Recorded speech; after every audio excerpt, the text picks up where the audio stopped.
السلام علیکم ورحمۃ اللہ وبرکاتہ۔ اعوذ باللہ من الشیطان الرجیم، بسم اللہ الرحمن الرحیم۔ والضحیٰ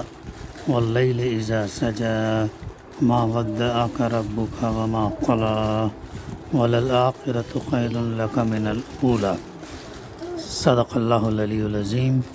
رب اشرح لی صدری ویسر لی امری واحلل عقدۃ من لسانی یفقہوا قولی۔ رب زدنی علما۔ قسم ہے روز روشن کی اور رات کی جب کہ وہ سکون کے ساتھ طاری ہو جائے، اے نبی صلی اللہ علیہ وسلم، تمہارے رب نے تم کو ہرگز نہیں چھوڑا اور نہ وہ ناراض ہوا، اور یقیناً تمہارے لیے بات کا دور پہلے دور سے بہتر ہے۔ سورہ الضحیٰ کی تفسیر کا سلسلہ الحمدللہ ہم شروع کریں گے، اور اس کے زمان نزول کے تعلق سے یہ مکہ معظمہ کے بالکل ابتدائی دور میں نازل ہوئی ہے۔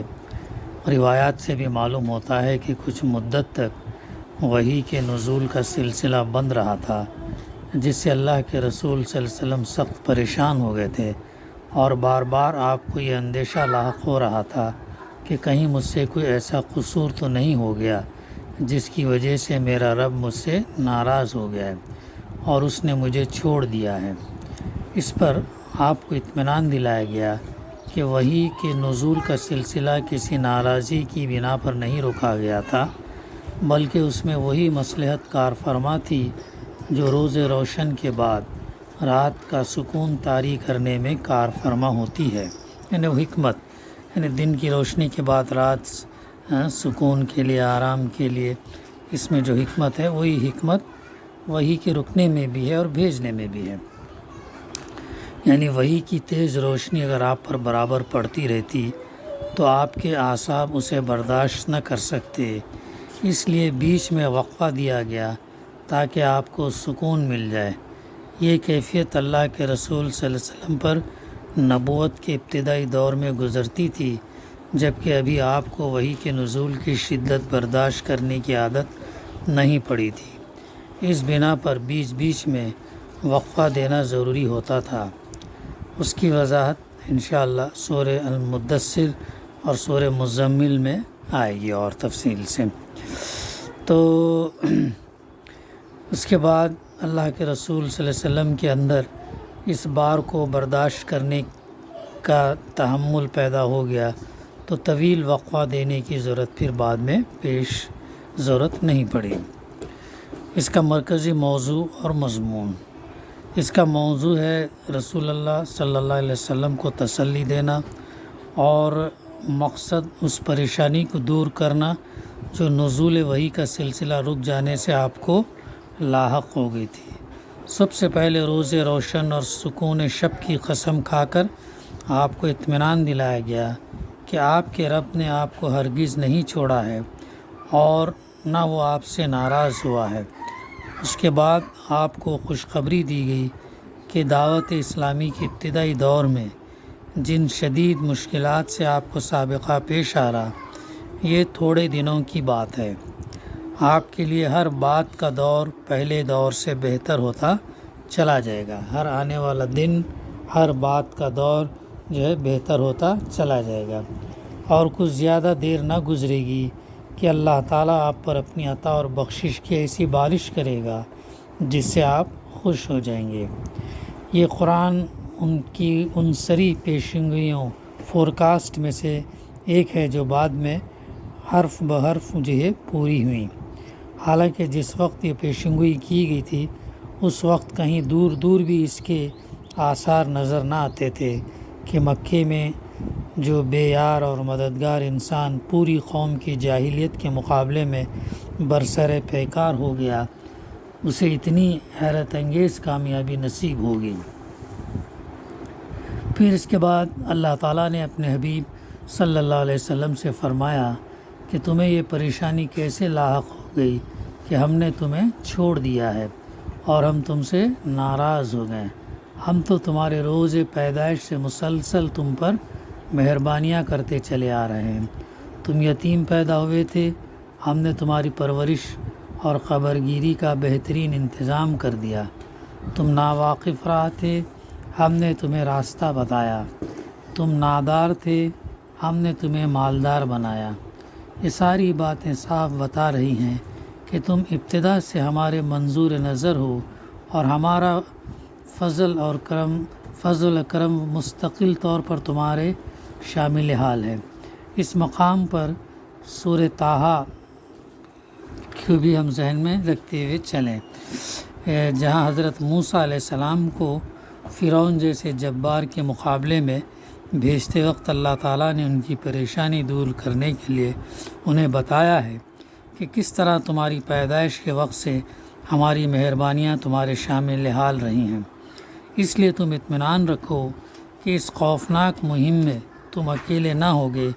بلکہ ہمارا فضل تمہارے ساتھ ہوگا۔ آخر میں اللہ تعالیٰ نے نبی صلی اللہ علیہ وسلم کو بتایا ہے کہ جو احسانات ہم نے تم پر کیے ہیں ان کے جواب میں خلق خدا کے ساتھ تمہارا کیا برتاؤ ہونا چاہیے، اور ہماری نعمتوں کا شکر تمہیں کس طرح ادا کرنا چاہیے۔ تو یہ اس صورت کا پس منظر ہے، بیک گراؤنڈ ہے، مرکزی مضمون ہے، زمان نزول ہے، اور اہم یہ کہ ان ایسے حالات کے اندر جاہلیت کے ڈارک ایجز جسے بھی کہہ سکتے ہیں، اس دور کے اندر تنہا اللہ کے رسول صلی اللہ علیہ وسلم کو تسلی، ہمت باندھی جا رہی اور خوشخبری بھی سنائی جا رہی۔ تو یہ اس کا جو ہے پس منظر ہے۔ اب آگے اس کی تفسیر میں پہلی آیت والضحیٰ، قسم ہے روز روشن کی۔ یہاں لفظ ضحیٰ رات کے مقابلے میں استعمال ہوا، اس لیے اس سے مراد روز روشن ہے۔ اس کی نظیر اگزامپل سورہ اعراف کی آیت ہے، فرمایا گیا وہاں پہ افامن اہل القریٰ ان یاتیہم باسنا بیاتا وہم نائمون، او آمن اہل القریٰ ان یاتیہم باسنا ضحیٰ وہم یلعبون، آیت نمبر 97 اور 98۔ کیا بستیوں کے لوگ اس سے بے خوف ہو چکے ہیں کہ ان پر ہمارا عذاب رات کو آ جائے جبکہ وہ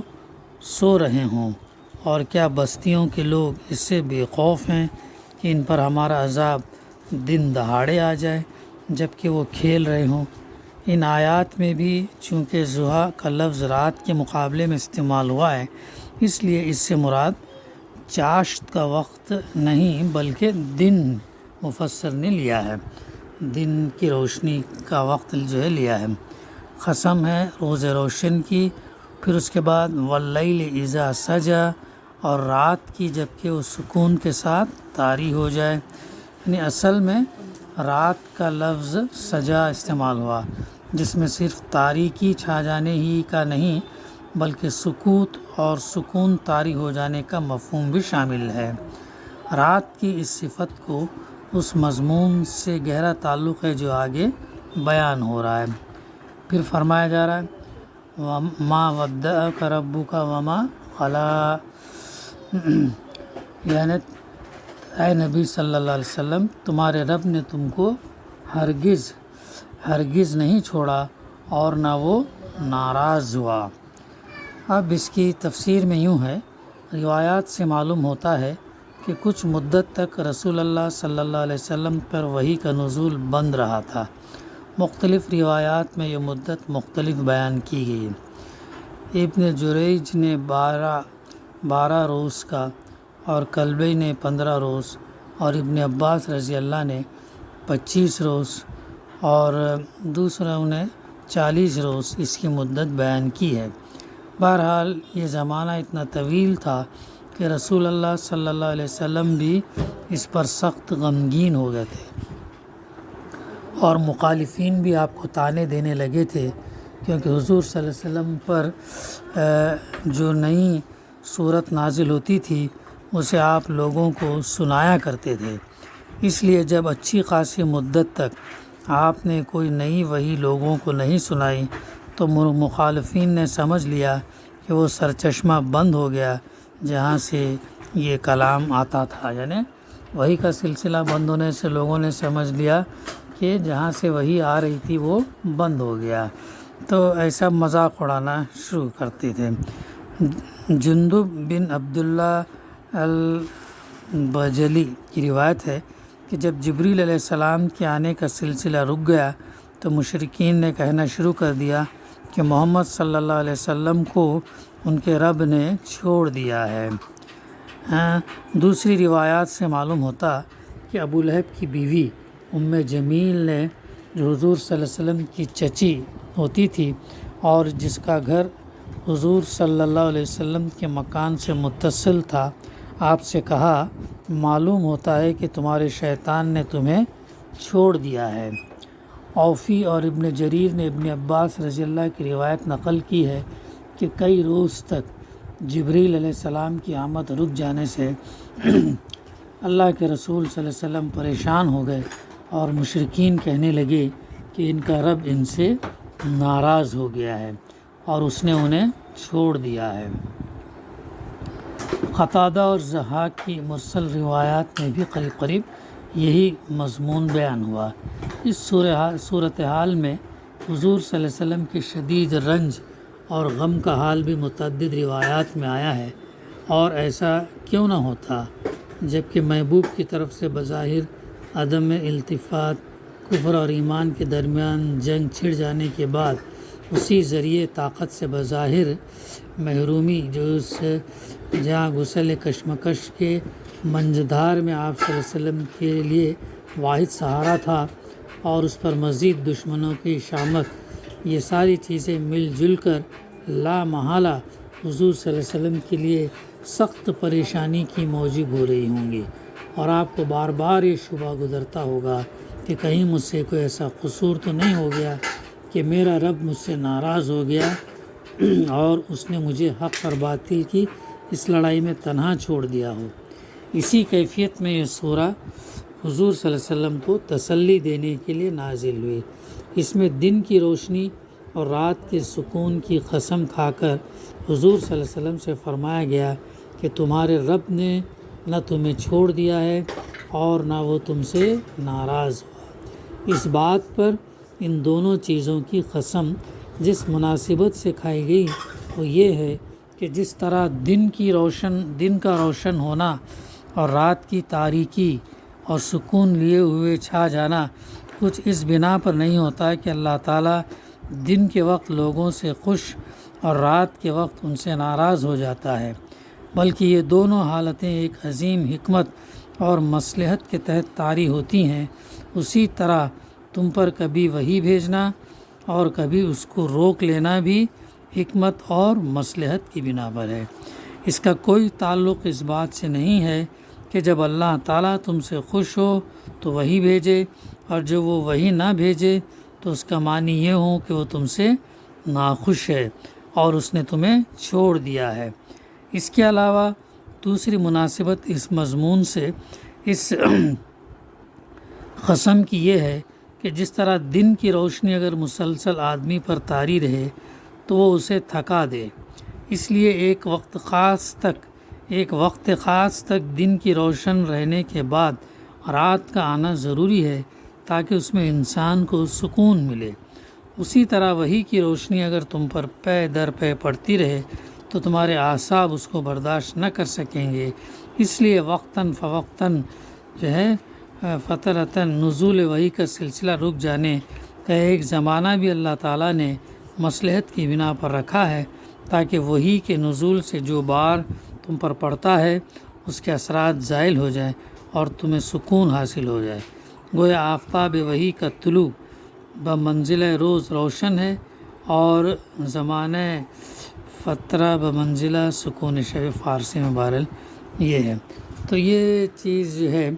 یہ بتائی گئی۔ پھر اس کے بعد جو فرمایا گیا وَلَسَوْفَ يُؤْتِيكَ رَبُّكَ فَتَرْضَىٰ، اور یقیناً تمہارے لیے بعد کا دور پہلے دور سے بہتر ہے۔ تو انشاءاللہ آیت نمبر 5 سے پھر ہم آئندہ اس کی تفسیر جاری رکھیں گے۔ دعا ہے کہ اللہ سبحانہ و تعالی ہمیں کہنے سننے سے زیادہ عمل کرنے کی توفیق عطا فرمائے۔ قرآن مجید سے ہم صحیح